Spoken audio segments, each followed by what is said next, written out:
Hello guys, welcome back to my YouTube channel Riaz vlog. তো আজকে ব্লগটা আমি এখন থেকে শুরু করছি। তো এখন বাজে সকাল 8টা। তো সবে আমি ঘুম থেকে উঠেছি। আমার চুল দেখে বুঝতে পারছো চুল পুরো ঘেঁটে গেছে।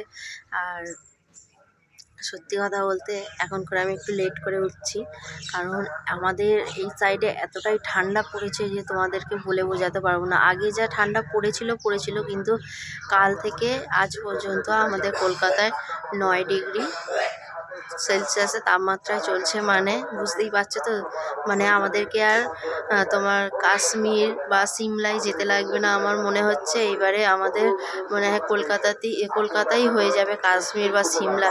মানে এতটাই ঠান্ডা। আর আমি যেহেতু এখন 8টার সময় উঠেছি বলে এখন হালকা রোদ্দুর উঠেছে, কিন্তু নাহলে কাল থেকে আমাদের এই দিকের মানে মানুষজনের যা অবস্থা হয়ে গেছে যে তোমাদেরকে বলে বোঝাতে পারবো না। যা ঠান্ডা ছিল, অ্যাকচুয়ালি হাওয়াটা না দিলে না ঠান্ডার অনুভব করা যায় না, কিন্তু ঠান্ডাটা কখন অনুভব করা যাচ্ছে, যখন সূর্যর কোনো তাপ পাচ্ছি না, মানে রোদ্দুর উঠছে না, প্লাস তোমার কুয়াশায় ঢেকে রয়েছে, তারপরে হাওয়া, মানে এতটাই হাওয়া হচ্ছে যে ধারণার বাইরে। ঠিক আছে, কালকে রাতের যে ঠান্ডাটা ছিল মানে মারাত্মক লেভেলের ছিল।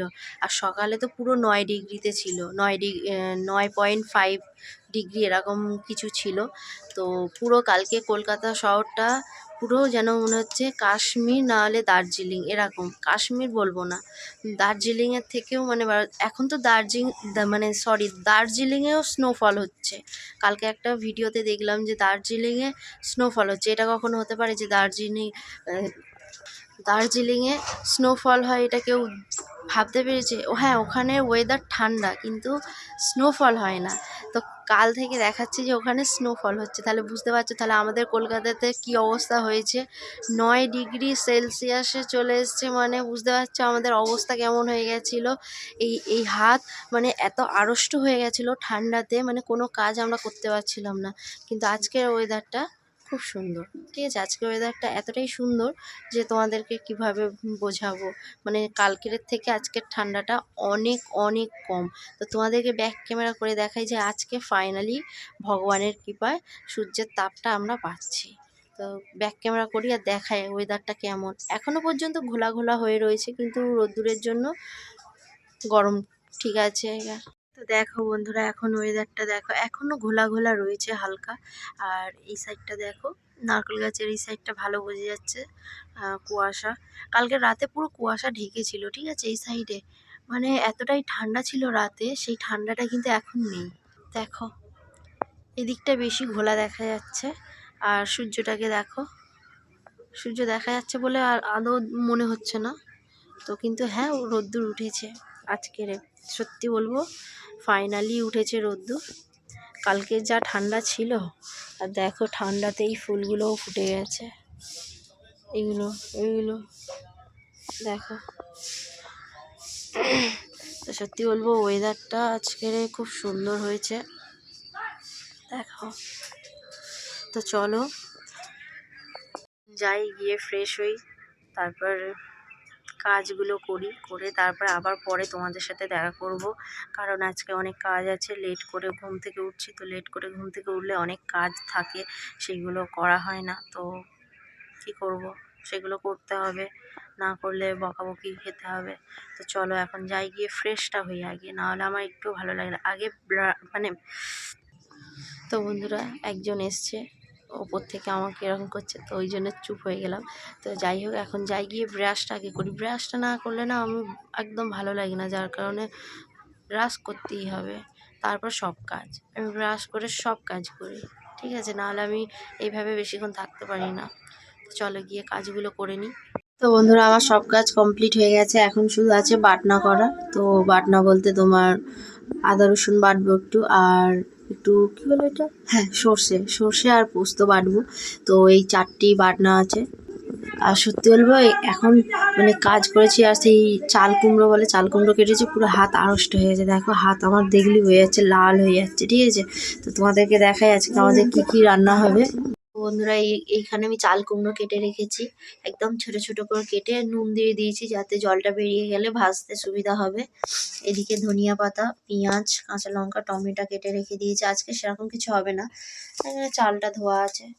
আর এইখানে আছে মাছ আছে, এই যে গামলিটা চাপা দিয়ে আছে, এখানে মাছ আছে। আর এই ধনিয়া পাতাটা আছে, আজকে একটু বাগান যাব, আর একটু বেশি করে নিয়ে আসলে কালকে চাটনি করে খাওয়া যাবে। আর এইদিকে আছে তোমার এই আমার আদা রসুন আর সর্ষে আর জল রেখেছি বাটার জন্য।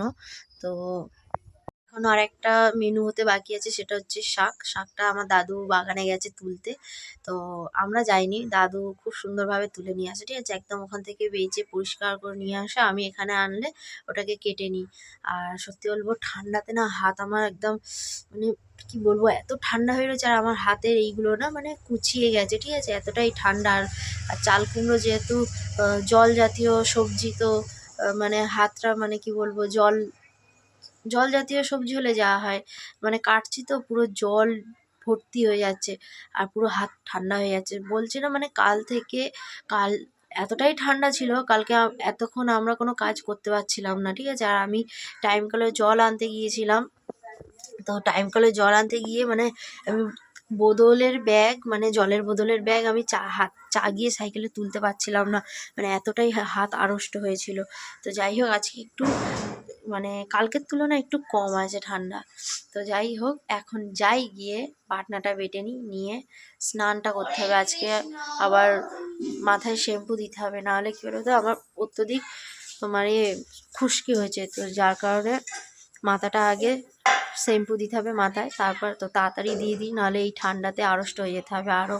আর যেহেতু পুকুরে স্নান করি, কলে আমার চান করলে পোষায় না, তো চলো। তো বন্ধুরা এই সবে মাত্র খাওয়া দাওয়া শেষ করেছি, খাওয়া দাওয়া শেষ করে তারপর থালা বাসন যা ধোয়ার ছিল সেগুলো ধুয়ে এনেছি। আনার পরে সত্যি কথা বলতে আমার খাওয়া দাওয়ার পরে প্রচণ্ড ঠান্ডা লেগেছিল, ঠিক আছে, খুব ঠান্ডা লাগছিল, তো যার কারণে এই গেঞ্জিটা আমি পরে নিয়েছি, নাহলে এখন পরি না, আমি পরলে বিকালের দিকে পরি, তো এখন পরে নিয়েছি, ঠান্ডা লাগছিলো। তো এখানে আমাদের এই সাইডটাই এই সাইডটায় এখানটা একটু রোদ্দুর আসছে, তো এখানটা একটু দাঁড়াবো, কারণ আমার হাত পা সব ঠান্ডা হয়ে গেছে। তো সকালে যে ঠান্ডাটা ছিল তার তুলনায় এখন অনেকটাই কম আছে, কিন্তু তাও ঠান্ডা লাগছে, আর খাওয়া দাওয়া করার পরে ঠান্ডাটা যেন বেশি লাগে। সকালেও যদি কিছু খাই তখনও ঠান্ডাটা লাগে, আবার এখন ভাত খেয়েছি আরও তো বেশি ঠান্ডা লাগছে। আর হ্যাঁ বন্ধুরা, একটু আওয়াজটাকে ইগনোর করো, কারণ পাশে একটা গাছ কাটা হচ্ছে, যার কারণে আওয়াজ আসছে খুব। তো সত্যি বলবো মানুষ গাছ ফাছ কেন কাটে আমি তো ভেবে পাই না। তো যাই হোক, তাদের হয়তো কোনো কিছুতে অসুবিধা হয়েছে, যার কারণে গাছটা কেটে দিচ্ছে। তো এবার একটা ভিডিও আপলোড করার আছে, আপলোড করে টোরে নিয়ে তারপরে একটু রেস্ট নিয়ে আবার তোমাদের সাথে পরে কথা বলবো, তো বিকালের দিকে কথা বলবো। তো দেখো কি সুন্দর হাওয়া হচ্ছে, কিন্তু এই হাওয়াটাই হচ্ছে মানে মারাত্মক, রাতে ঠান্ডা কত পড়বে তার ঠিক নেই। এমনি 9 ডিগ্রি পড়েছিল, তাই আমাদের অবস্থা খারাপ হয়ে গেছিলো, আবার যদি 9 ডিগ্রি বা 7-8 ডিগ্রি যদি হয়ে যায়, আর তাহলে দেখতে হবে না। তো আমরা একদিনের ঠান্ডাতেই তোমার দার্জিলিং, সিমলা, সিকিম এইগুলো সব দেখে নিয়েছি, ঠিক আছে, একদিনের ঠান্ডাতে। তারপরে তোমার মানালি, আমাদের এমনটা মনে হচ্ছিল যে আমাদের বাইরে ঘুরতে যেতে লাগবে না, একদিনে যা আমরা ঠান্ডা সহ্য করেছি, আর যা ওয়েদারটা ছিল পুরো একদম লাগছিল যে পুরো বরফ পড়েছে, ঠিক আছে, স্নোফল হয়েছে। তো কী আর বলবো, তো বেশি কথা বলবো না, এখন যাই গিয়ে ভিডিওটা আপলোড দিই, তারপরে আবার বিকালে তোমাদের সাথে কথা বলবো। বন্ধুরা এখন বাজে 5টা বিকাল, তো আমি এসেছি এখন ছাদে। তো এসেছি এই কারণে জামা কাপড় তুলতে এসেছি, তো ঠান্ডায় পুরো ঠান্ডা হয়ে গেছে, বুঝতে পারছি না যে ভিজে আছে না শুকনো, আর আমার পা হাত পুরো ঠান্ডা আড়ষ্ট হয়ে গেছে, এখনই এত ঠান্ডা জানি না কেন। তোমার সকালবেলার দিকটা একটু হালকা ঠান্ডা থাকে, বেলার দিকে বললে স্নান টান করার পরে ঠান্ডা লাগে না, কিন্তু এই বিকালের যে ঠান্ডাটা লাগে না পুরো মারাত্মক লেভেলের ঠান্ডা লাগে। তো জানি না মানে এরকম ঠান্ডা কতদিন এইভাবে পড়তে থাকবে। তো আমি তো খালি ভগবানকে ডাকছি যে কবে এই ঠান্ডাটা চলে যাবে, কমবে কবে, এইটাই ভাবছি। তো আমার দিদা বলছে দেখ এখন ঠান্ডা যাবে না, এখন যেহেতু পৌষ সংক্রান্তি সামনে, তো যার কারণে এত ঠান্ডা দিচ্ছে। তাই আমি ভাবলাম হয়তো তাও হতে পারে। তো সত্যি বলছি প্রচণ্ড ঠান্ডা। তো আমি এসেছিলাম ছাদে এসে ভাবছি যে ঘরে ছিলাম ঠিকই ছিল, মানে ঠিকই ছিলাম, বাইরে কেন এসেছি। আবার সন্ধ্যাবেলা আমাকে টিউশনি পড়াতে যেতে হবে, তাহলে বুঝতে পারছো তাহলে আমার কতটা মানে চাপ। আমার এই ঠান্ডায় আমি এমনি কোথাও যেতে ইচ্ছা করছে না আমার, আর তার উপর ফের সন্ধ্যাবেলা আমাকে টিউশনি যেতে হচ্ছে, ঠিক আছে। তো চলো এখন জামা কাপড়গুলো সব তুলে নিই, এই দেখো এইদিকে রয়েছে। তো এইগুলো তুলে বাড়ি গিয়ে মুখ হাত ধুয়ে ঠাকুরের সন্ধে দেব, দিয়ে তারপর পড়াতে যাব। আমাকে তোমার কটায়, 6টার সময় পড়াতে যেতে হবে, 6টায়। তো এখন যেহেতু 5টার বেশি হয়ে গেছে আর এখন একটু দিন বেড়ে গেছে, মানে বেলাটা একটু বেড়ে গেছে, যার কারণে বোঝা যাচ্ছে পুরো প্রপারলি দেখো পুরো পরিষ্কার। তো চলো, মানে 5:30 বাজতে যায় তাও কিন্তু পুরো দিনের মতো আলো রয়েছে, দেখতে পাচ্ছ। তো চলো এখন যাই, নিচে যাই, বাগানে যাব বলে সেটাও যাওয়া হয়নি।